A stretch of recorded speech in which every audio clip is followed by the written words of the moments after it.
हिते असां सां ॿी अहम ख़बर शेयर करे रहिया आहियूं मेहर मां, जिथे तुर्बत में आपघाती हमले में शहीद मेहर वासी FC जवान जी एज़ाज़ सां तदफ़ीन कई वई आहे।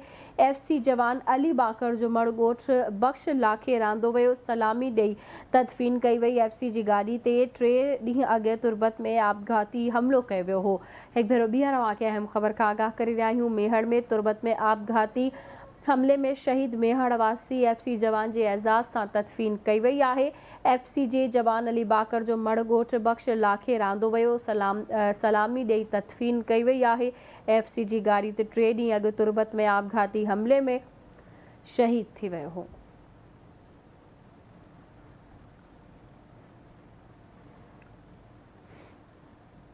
मेहर मां ख़बर आहे, जिथे तुर्बत में आपघाती हमले में शहीद मेहर वासी FC जवान जी एज़ाज़ सां तदफ़ीन कई वई आहे। FC जे जवान अली बाकर जो मड़ ॻोठ बख़्श लाखे रांदो वियो, जिथे सलामी ॾेई तदफ़ीन कई वई।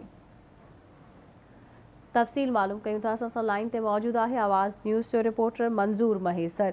जी मंज़ूर, छा तफ़सील आहिनि, आगाह कजो।